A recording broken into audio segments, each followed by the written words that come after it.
Você fica igual a Nazaré Tedesco, fazendo cálculos matemáticos sem saber quando vai se aposentar? 2014. Vamos lá. Não, peraí, gente. A gente tá em 2018, né? Uma tal de Rosana no INSS te falou que você só pode aposentar na próxima encarnação? Tá vendo essa quantidade de medicamentos, Rosana? Eu tô tremendo, Rosana. Você trabalha na força do ódio sem saber que dia vai poder curtir a vida? Tem vontade de matar o seu chefe porque ele te falou algumas mentiras sobre a previdência? Está cansado dessa vida de proletariado? Que a gente tem que ficar igual um escravo. Tá bom, eu não sou disso. Tá legal. Olha pra mim, eu não Então. preciso ficar igual uma cachorra pra ninguém. Sente que tem que achar um ricaço fora do país pra te bancar? Meu ex-marido é riquíssimo na Alemanha, eu não rebaixo pra ele. Se sente triste por não ser o herdeiro de uma estrela? Estrela de quê se vamos morrer, minha irmã? Calma, não precisa desse pessimismo. Nós vamos esclarecer as coisas pra você. Conversar tudinho gostosinho. Tranquilo. Cheguei certo. agora. E nem precisa chamar o seu advogado na Alemanha. Chamo meu advogado na Alemanha, eu chamo todo mundo. Essa equipe de estudantes de direito vai tirar todas as suas dúvidas sobre idade e tempo de contribuição com a reforma da Previdência. Acompanhe. Olá, bom dia, professor. Então, nessa disciplina de Seguridade Social, meu grupo ficou responsável por falar sobre duas espécies de aposentadoria. A aposentadoria por idade e a aposentadoria por tempo de contribuição. Durante o trabalho, falaremos sobre os avanços legislativos nesse sentido e também os retrocessos. Ao passo disso, vocês poderão acompanhar por um PDF que será disponibilizado, acompanhar todo o desenvolvimento do trabalho. Tem um cronograma, como se fosse uma linha do tempo, e vocês poderão acompanhar tudo que será dito. Ao final da aula, se surgir alguma dúvida, vocês poderão também questionar e perguntar a nós, até mesmo ao professor. O grupo é composto por Aileen Lopes, eu, Edson Gabriel, Ricardo Barreto, Renato Matheus e Tainan Batista. Olá, boa tarde. Vamos dar continuidade ao nosso tema e eu vou falar sobre o que é a aposentadoria por tempo de contribuição. A aposentadoria por tempo de contribuição é um benefício previdenciário por excelência concedido ao segurado que completar um determinado tempo de filiação e contribuição à Previdência Social. Pode ser dividida em integral e proporcional. Temos requisitos. Da integral, o tempo de contribuição necessário para o benefício é de 35 anos no caso de homens e 30 anos no caso de mulheres. Os homens precisam ter no mínimo 35 anos de contribuição, não tem idade mínima e tem que ter no mínimo 180 meses de carência. A mulher, por sua vez, tem que ter no mínimo 30 anos de contribuição, não tem idade mínima e tem que ter também 180 meses de carência, no mínimo. Já a proporcional, a aposentadoria por tempo de contribuição proporcional, se trata de regra de transição introduzida pela Emenda Constitucional de número 20 de 1998 e se possui aplicabilidade para poucos casos e muitas vezes acarreta em um benefício de valor reduzido. Seus requisitos para os homens são possuir contribuição antes de 16 de 12 de 1998, ter no mínimo 53 anos de idade, mínimo de 180 meses de carência e 30 anos de contribuição mais pedágio de 40% sobre o que faltava para atingir esse tempo a partir de 16 de 12 de 1998. A mulher, por sua vez, também precisa ter contribuição antes de 16 de 12 de 1998, tem que ter no mínimo 48 anos de idade e tem que ter no mínimo 180 meses de carência. Além de 25 anos de contribuição, mais pedágio de 40% sobre o que falta para atingir esse tempo a partir de 16 de 12 de 1998. Exemplificando o pedágio, para um homem de 20 anos de contribuição até o dia 16 de 12 de 1998, faltaria 10 anos para os 30 anos exigidos, devendo cumprir 10 anos que faltam, mais 40% do que faltava para esses 30 anos. Ou seja, 4 anos menos 40% de 10, resultado de um requisito de 34 anos de contribuição. Os valores entre aposentadoria integral e proporcional, logicamente, serão diferentes, cabendo ao segurado analisar uma e outra possibilidade para ver qual é a mais vantajosa para si. Vale dizer que a lei sempre garante ao segurado escolher o benefício mais vantajoso, desde que cumpridos os requisitos de todas as possibilidades.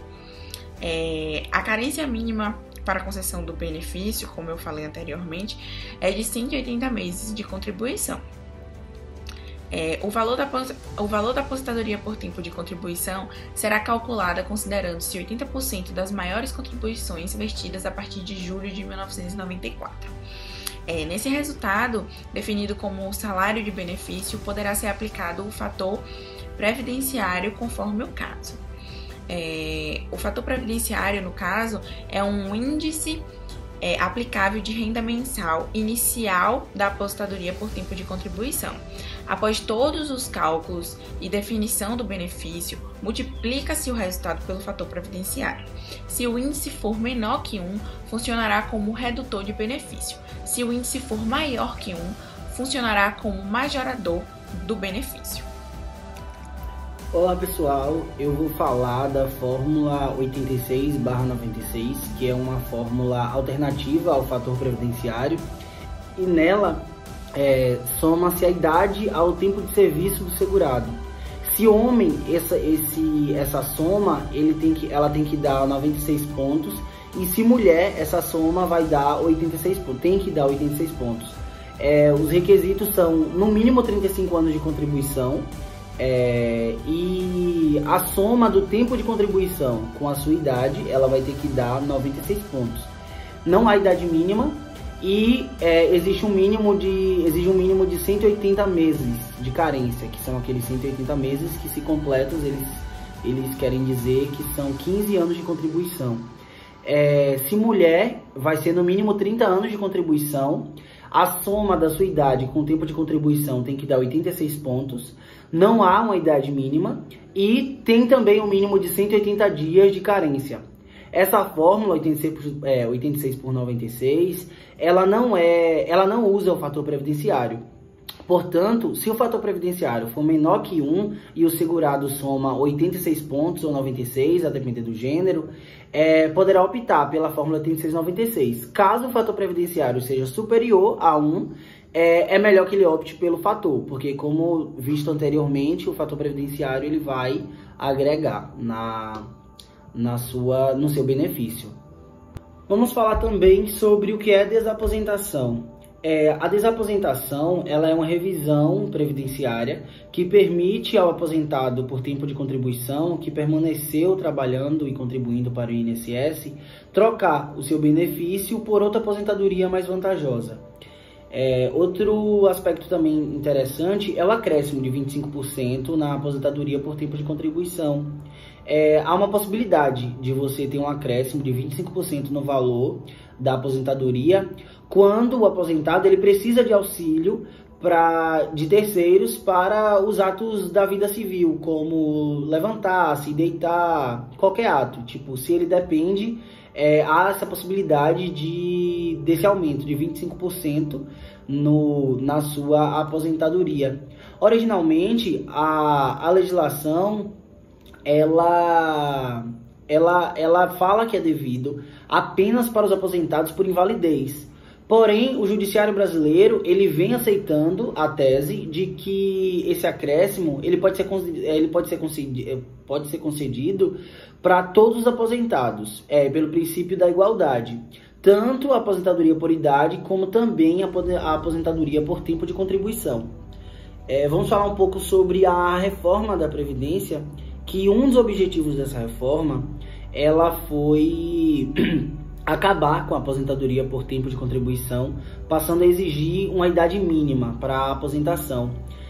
Tendo em vista esse objetivo, eles instituíram algumas regras de transição para os segurados que estavam na iminência de se aposentar pela antiga regra na aposentadoria por tempo de contribuição. Vou falar então de mais uma das regras de transição após a reforma previdenciária, que é a regra dos pontos, que ela já foi citada também anteriormente.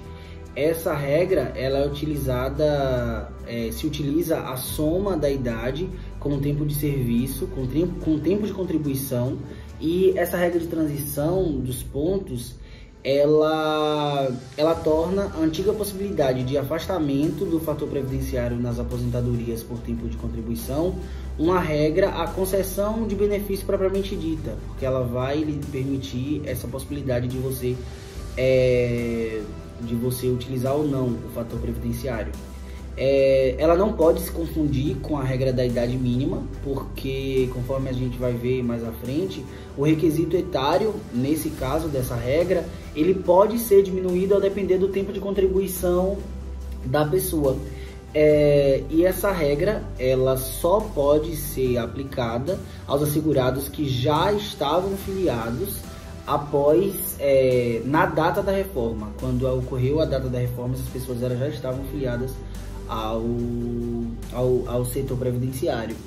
E exige também o preenchimento cumulativo dos seguintes requisitos: 30 anos de contribuição para mulher, 35 anos de contribuição para homens, a soma vai dar 86 pontos para as mulheres e para homens 96 pontos. O requisito de pontos, ele é acrescido de 1 ponto a cada ano, a partir de 1º de janeiro de 2020, até atingir 100 pontos para mulheres e 105 pontos para homens. Eu vou mostrar um gráfico, deve aparecer em algum lugar aqui da tela, que mostra como vai ser esse acréscimo. Agora, a gente pode falar um pouco também sobre mais uma regra de transição após a reforma, que é como se dá o cálculo. A regra do cálculo do salário de benefício, ela segue o sistema da reforma. Nele se considera uma média aritmética de 100% dos salários de contribuição do PBC, né, do período básico de contribuição, desde julho de 1994. E aí, dessa média aritmética, aplica-se o coeficiente de 60% da média do salário de benefício, mais 2% a cada ano de contribuição, que excede 20 anos para os homens e 15 anos para as mulheres. Agora eu vou falar de mais uma regra, que é a regra da idade mínima progressiva, que nela a regra de transição de idade mínima progressiva, ela insere uma idade mínima para a antiga aposentadoria por tempo de contribuição. Não se pode confundir essa regra com a regra dos pontos, porque a idade mínima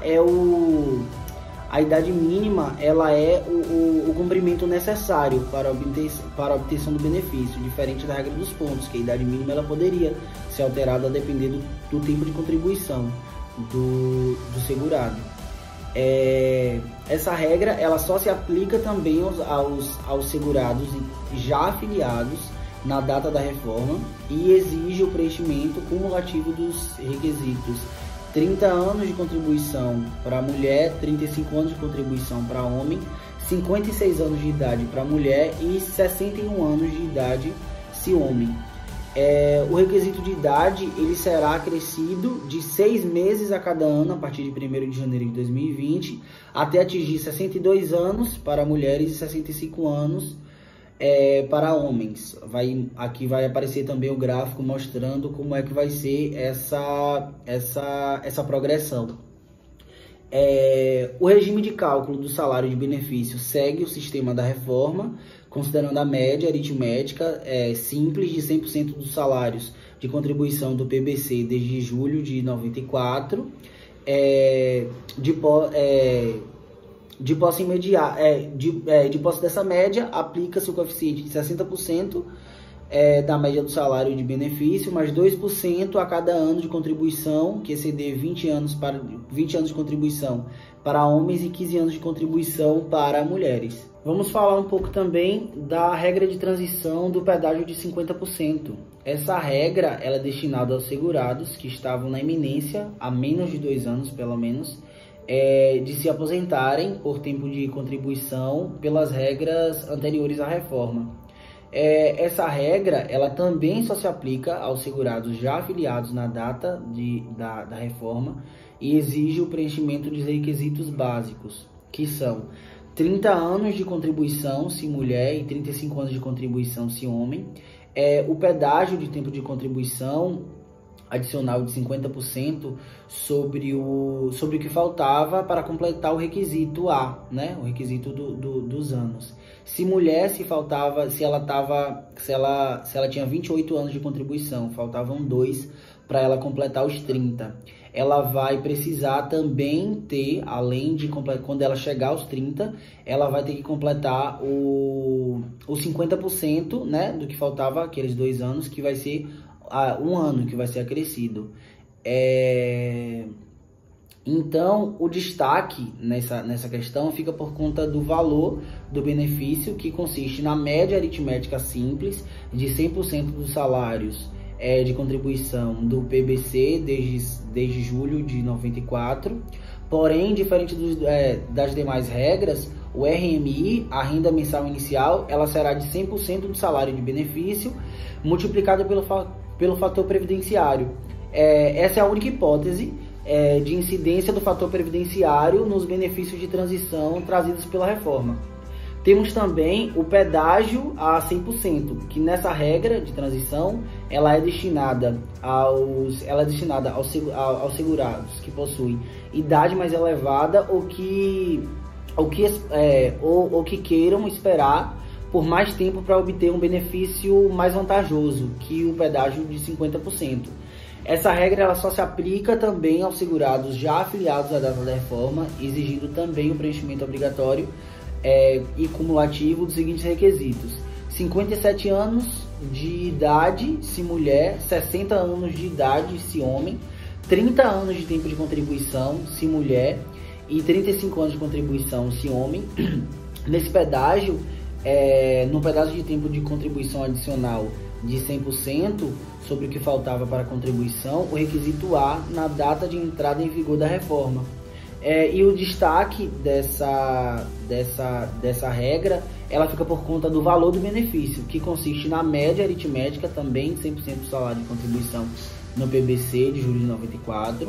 Porém, diferente das demais regras, o RMI ele será de 100% do salário do beneficiário, sem a incidência do fator previdenciário. Bom, pessoal, bom dia. Dando continuidade ao trabalho, vou falar agora sobre a aposentadoria por idade, né, como que ela ficou após a reforma da Previdência.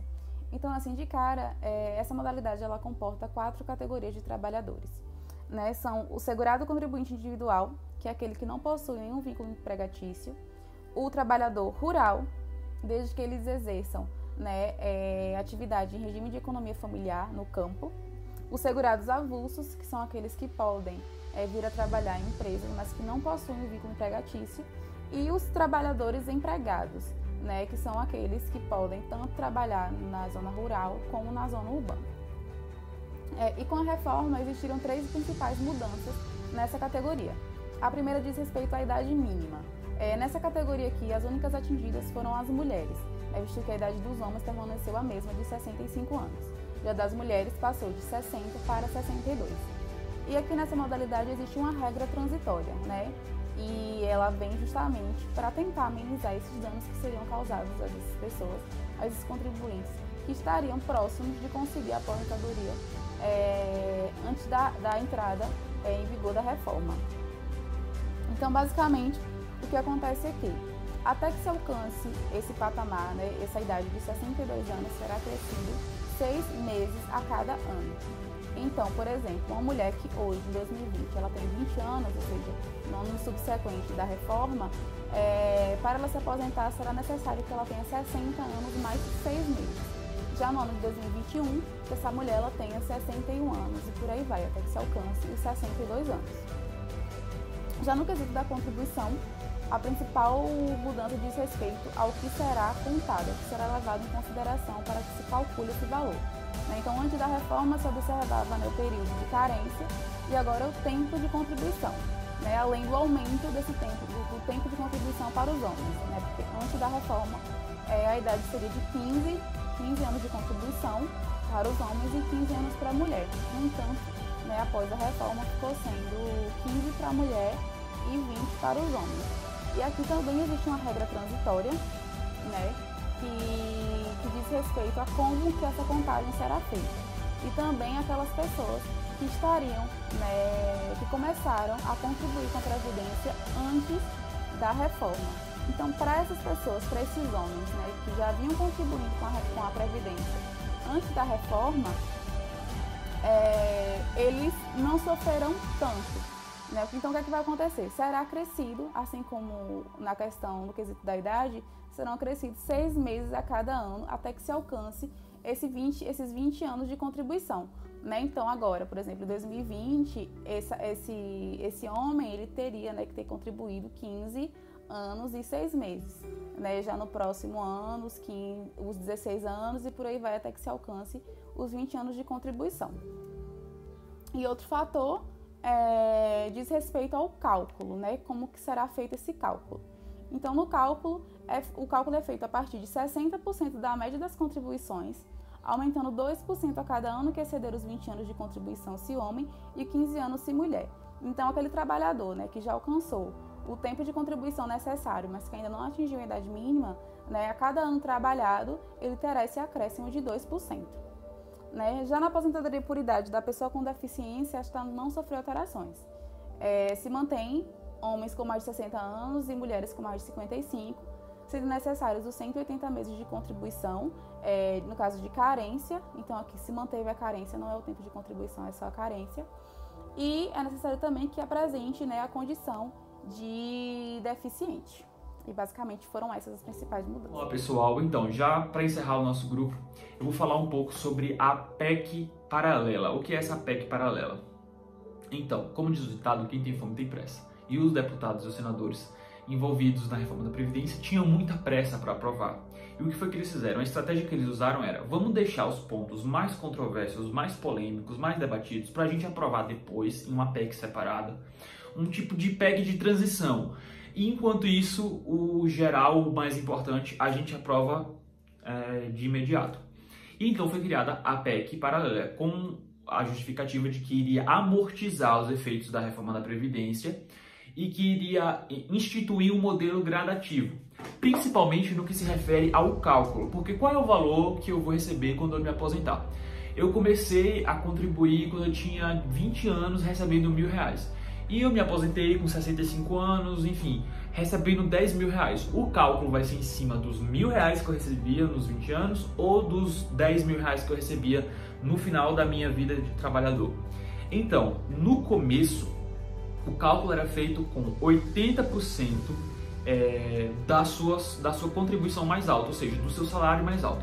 Ele pegava todo o seu salário, ele recortava os 80% que você ganhava mais, deixava de lado os 20% que você ganhava menos e fazia o cálculo em cima disso. Então, digamos, nesse exemplo de R$1.000 a R$10.000, ele iria pegar a partir dos R$3.000 mais ou menos até os R$10.000. Então, ia tirar uma média disso e você ia se beneficiar com esse tipo de cálculo. A reforma da Previdência, por outro lado, ela prevê que vai fazer uma base em cima de 100% do período da contribuição.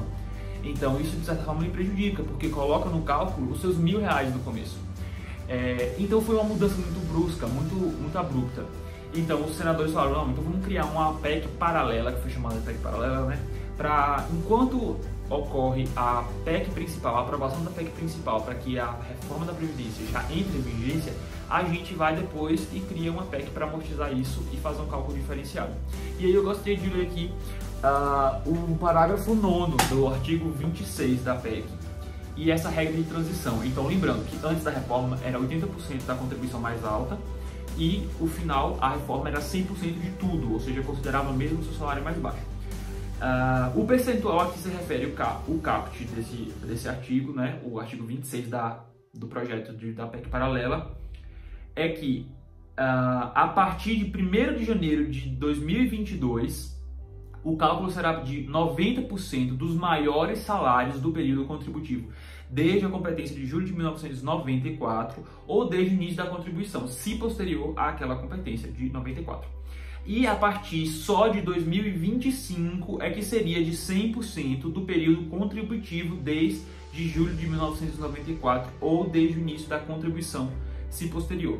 Então essa PEC, a PEC paralela, a PEC 133/2019, ela está em tramitação ainda, ela não foi aprovada, e ela vem justamente para tentar diminuir esses prejuízos, porque realmente a pessoa estava se projetando para aposentar com um valor de aposentadoria que iria considerar só 80% do salário mais alto, e ela descobre que vai considerar todo o período de contribuição, realmente é um impacto muito grande. Então, para que as pessoas tivessem tempo de se ajustar, tivessem tempo de se preparar, elas vão entrar gradativamente. Então, até o artigo 26 diz: até lei que discipline o cálculo dos benefícios do regime próprio de previdência social da União e do regime geral de previdência social será utilizada a média aritmética simples dos salários de contribuição e das remunerações adotados como base para a contribuição. Ou seja, essa média considera tudo.